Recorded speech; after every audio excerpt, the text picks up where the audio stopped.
Bismillahirrahmanirrahim. Assalamualaikum warahmatullahi wabarakatuh. Innal hamdalillah nahmaduhu wa nasta'inuhu wa nastaghfiruh wa na'udzu billahi min shururi anfusina wa min sayyiati a'malina.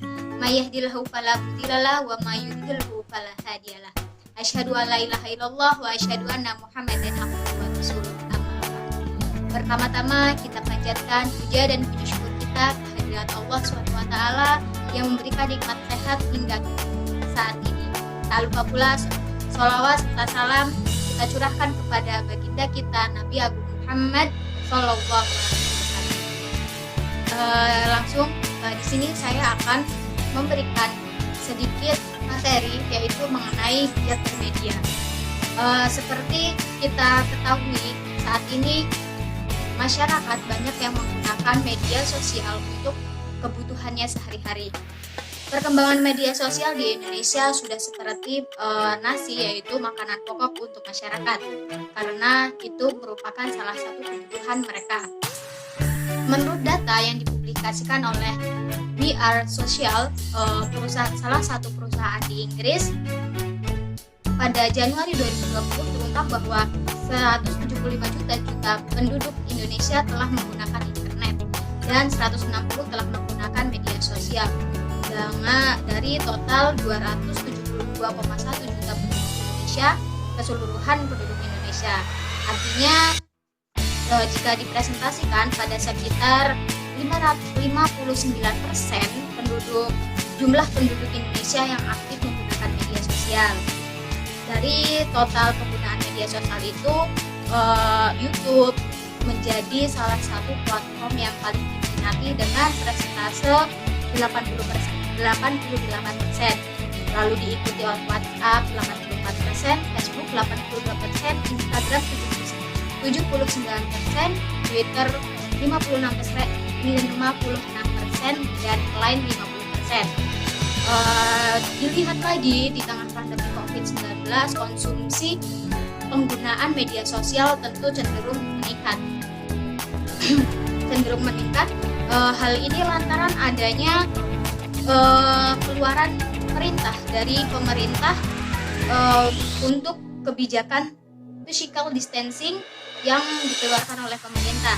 Alhasil aktivitas komunikasi masyarakat di Indonesia lebih banyak dilakukan di media sosial. Bahkan sebagian besar masyarakat tidak hanya menggunakan media sosial sebagai media komunikasi, tapi juga informasi yang dipercayai.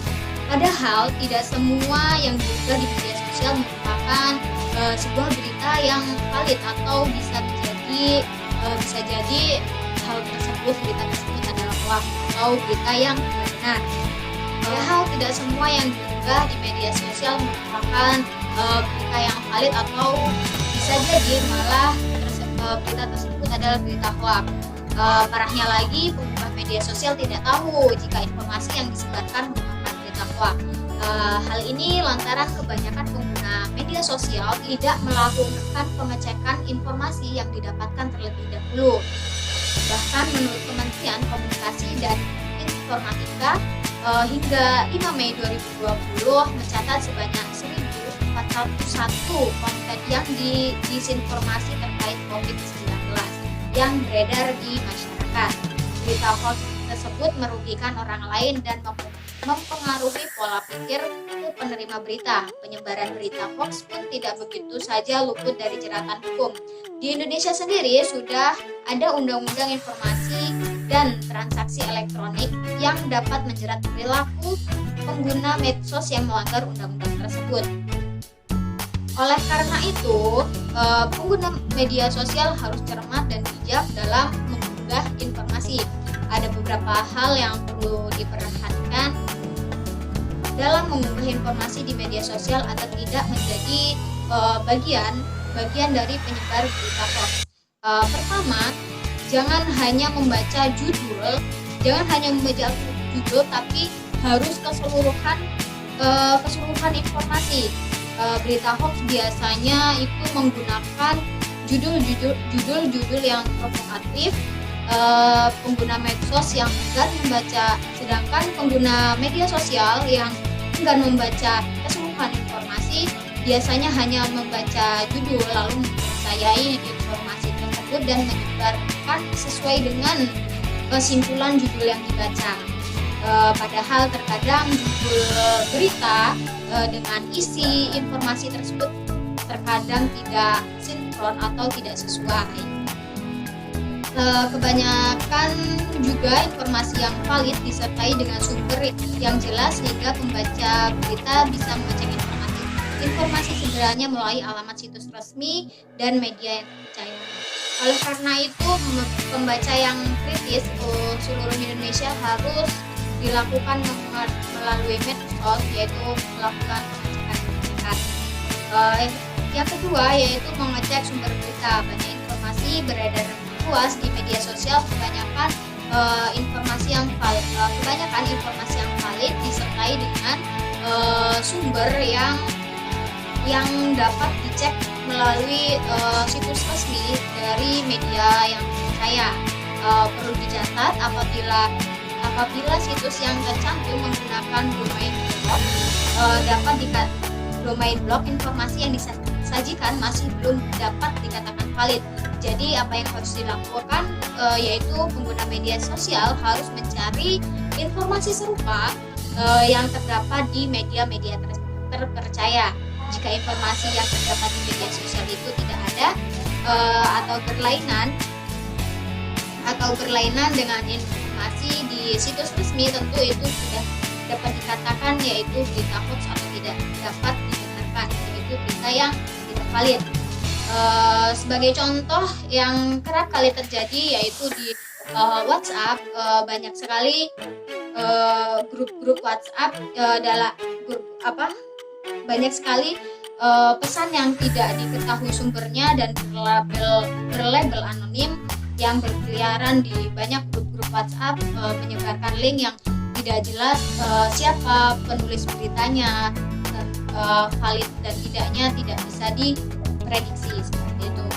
Lalu yang ketiga yaitu membandingkan informasi dari media sosial dan beberapa media massa.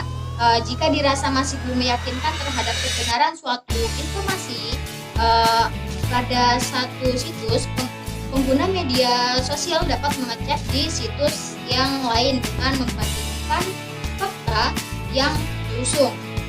Jika informasi yang terdapat di beberapa media sama, dapat dipastikan informasi tersebut valid seperti itu. Namun jika masih terdapat perbedaan informasi yang signifikan, perlu diverifikasi lebih lanjut. Biasanya waktu kemudian akan muncul penjelasan resmi dari pihak atau institusi terkait yang bertujuan meluruskan informasi. Di era teknologi seperti ini, tentu kita harus bisa memilah dan memilih secara selektif berita-berita yang muncul. Sebagai pengguna media sosial yang bijak, tentu kita tidak bisa langsung mempercayai berita yang tersebar luas di media sosial. Kita harus bisa membandingkan dan menelusuri, menelaah dan mengecek untuk berkali-kali bahwa berita yang kita baca itu benar-benar valid dan dapat dipercaya. Untuk menghindari hal tersebut, untuk menghindari kesalahpahaman yang dapat menimbulkan buntut masalah yang akan muncul. Mungkin cukup sekian dari saya, kurang lebihnya saya mohon maaf. Assalamualaikum.